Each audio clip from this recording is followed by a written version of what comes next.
Serious, ex-cult members, what was your oh shit, I'm in a cult moment?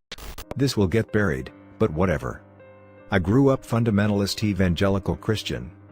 My dad saw the Duggars on TV and decided we were gonna be like them.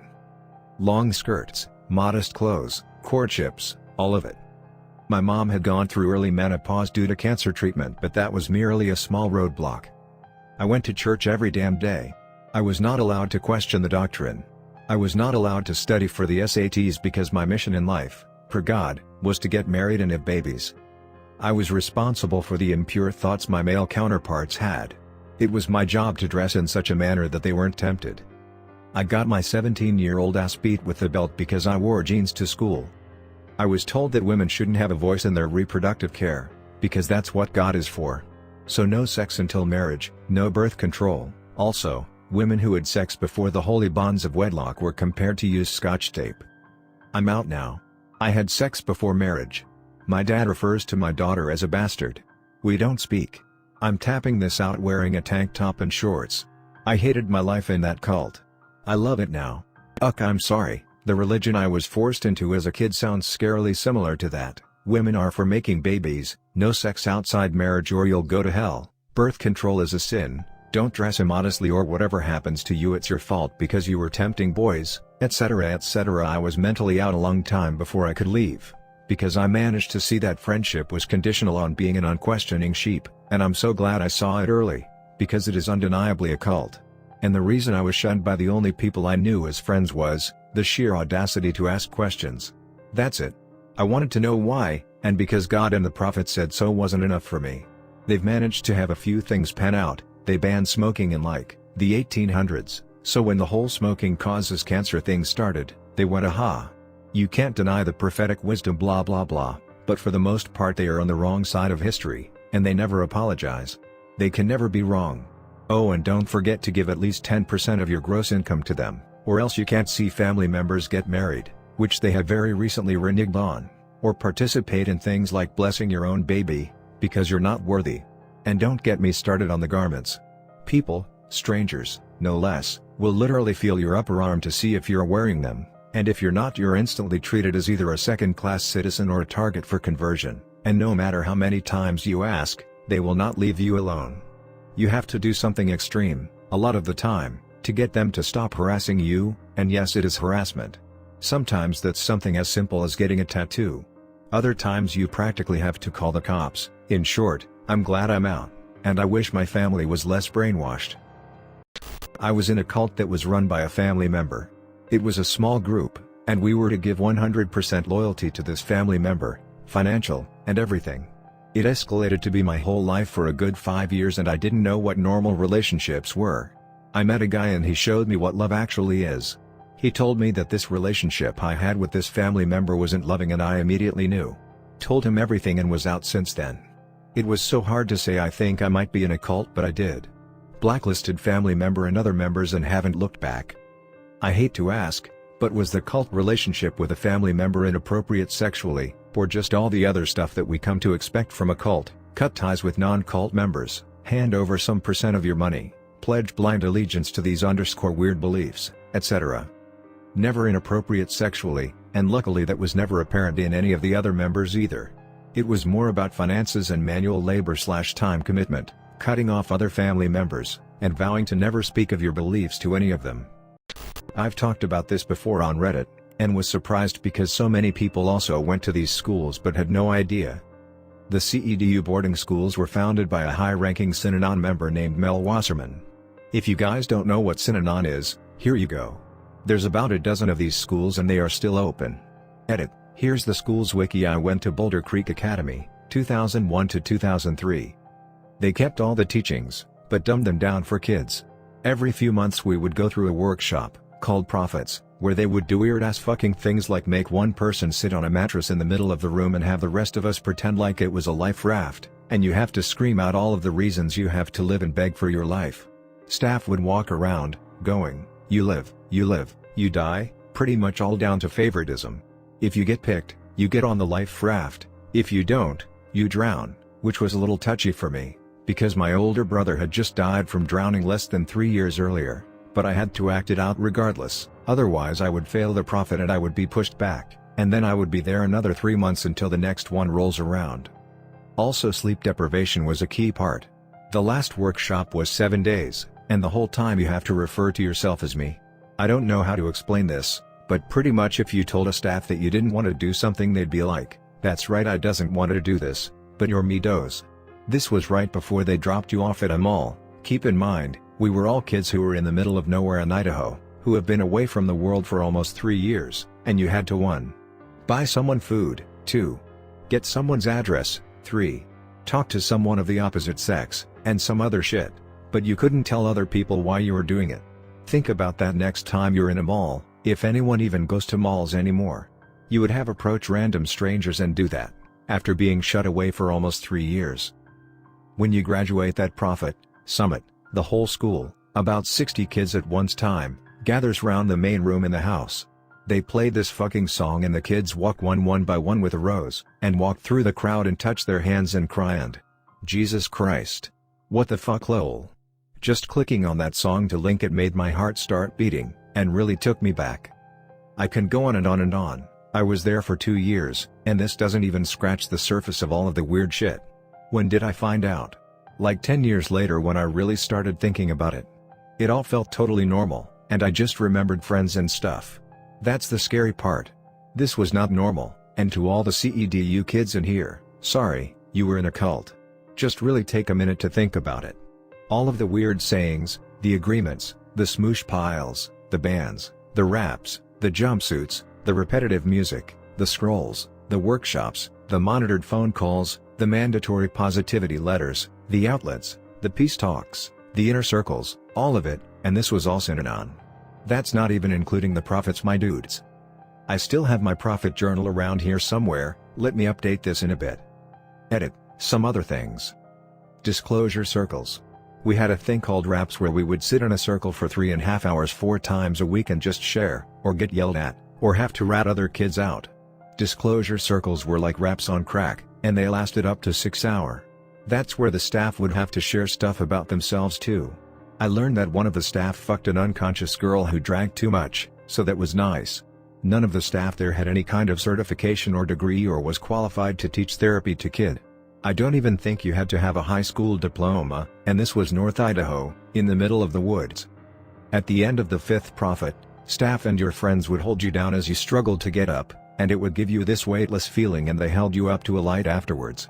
That was your rebirth, as you shed your shadow self away. You looked back at your shadow and told it goodbye, and then it was someone else's turn. Edit, the shadow self is something that was connected to the first prophet. You had to draw an ugly image of yourself, and then face a wall and stare at it. Also during that prophet you had to put your head between your legs and scream out confessions at the floor. If you couldn't think of anything, you just had to scream at the top of your lungs. There were only about 14 kids to a peer group, so, imagine a room full of 14 to 17-year-olds just screaming, crying and yelling out the most horrible things that had happened to them while staff paced around them, making sure they did a good job. Again, I can go on and on. Another edit. They were able to keep you there until you were 22 if you were enrolled when you were underage. One of my best friends there was there for 4 years. If only you can see how just utterly lost he is right now. I'm afraid to even reach out because he's so far gone. Last edit, thanks for the gold and all that. Just remember, that this is still going on as you read this, and not a damn thing is going to be done about it. This is just CEDU, and there are countless other schools out there way worse. Hell, in Provo Canyon if you really screw up you get sent to its expansion in fucking Guatemala, and parents are on board with that because the schools all seem so caring to the naive and ill-informed. What else can you do, except let people know? Holy shit, that was an enlightening wiki hole. My brother-in-law was sent to one of those tough love, abusive, wilderness camps for out-of-control teens with drug problems that was apparently inspired by Synanon. He ended up with dysentery, he almost died. I had no idea they did that level of cultish brainwashing / breaking down the personality, but that explains a lot. How do you feel, after having dealt with that shit for 2 years? Do you have problems with self-esteem? Was it a scent? That's where we would go if we refused, or just got in a lot of trouble. Did he say anything about climbing a tower? It's mandatory, and a kid died a few years ago falling off of it I heard. That place is really rough. And I dealt with it a lot better than most kids because it wasn't my first boarding school.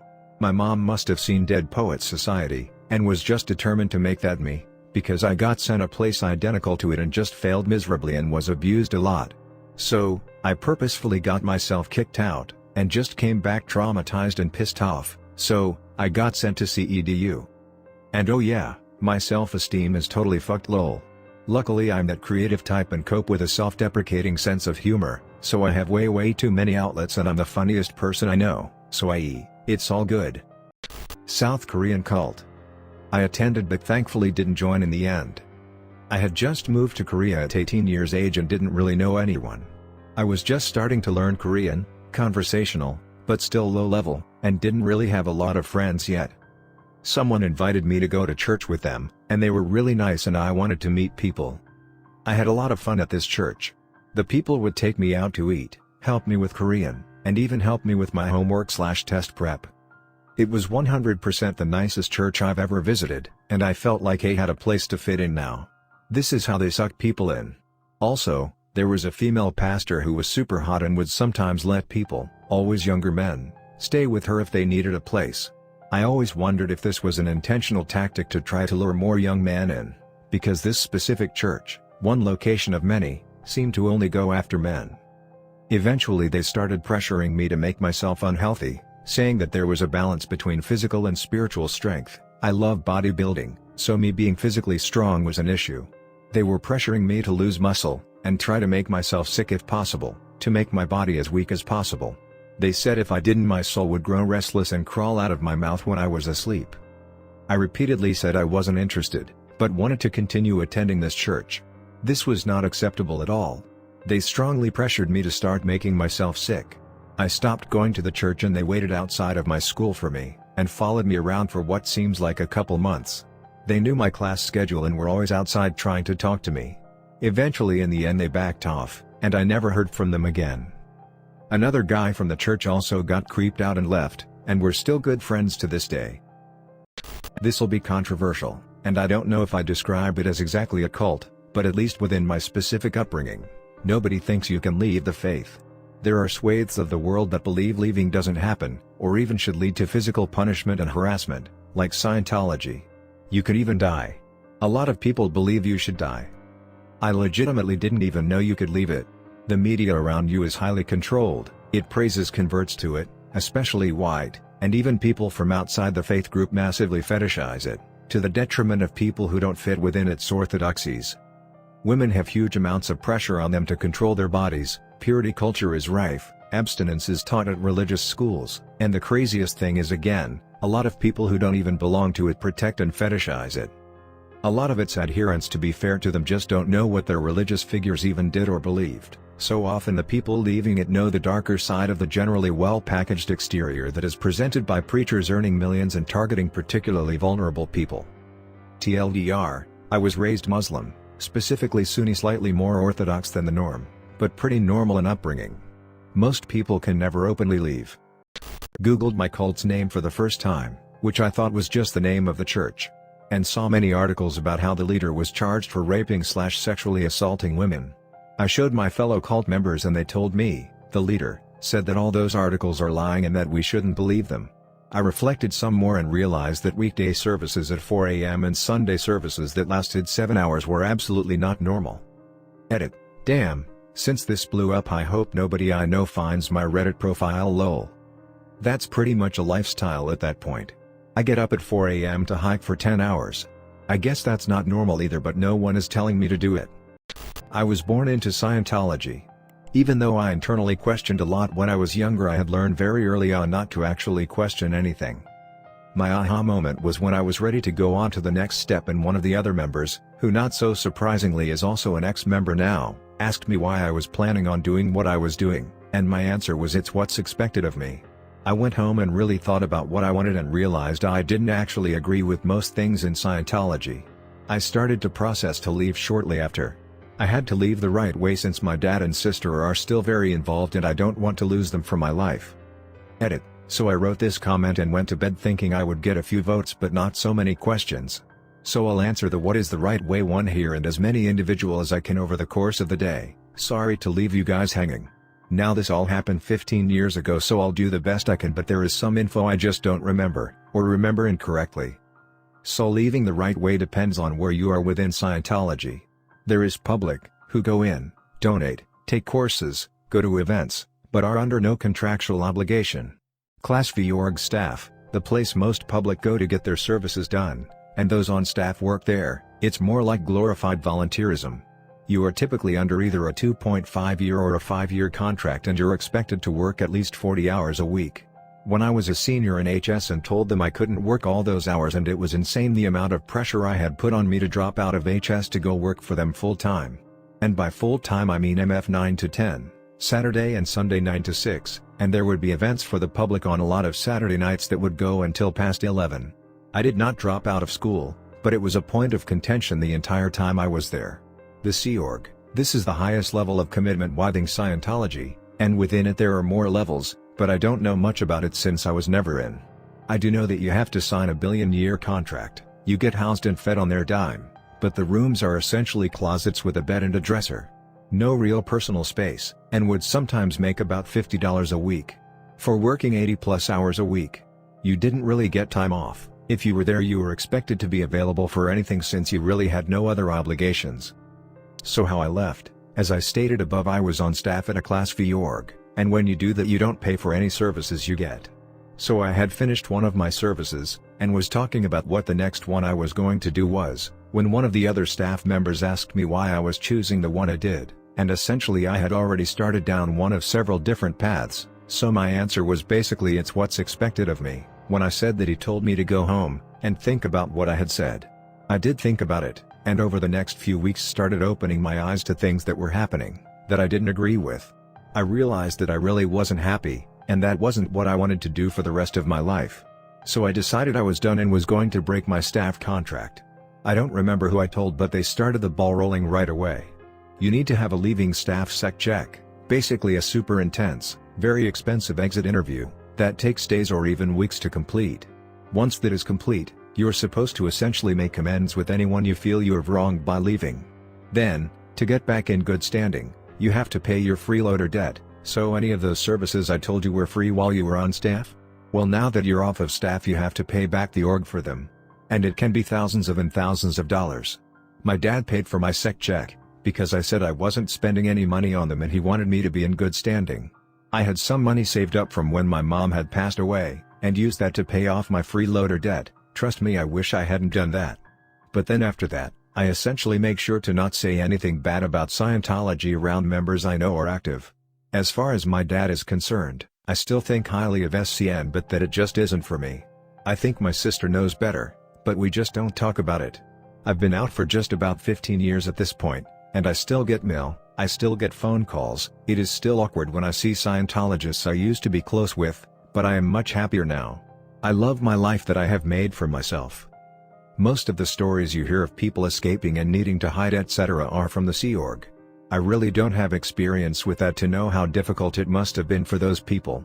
I will say that I have watched most of the Leah Remini show, and most of the stories do not seem made up or exaggerated to me.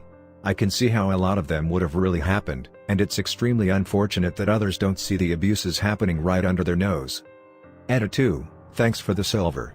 My first. When I was stationed on Okinawa, late 90s, I went to this church that seemed to be the pretty generic Christian church, but they met in a small room above a store. Didn't think much about it until they got a new pastor.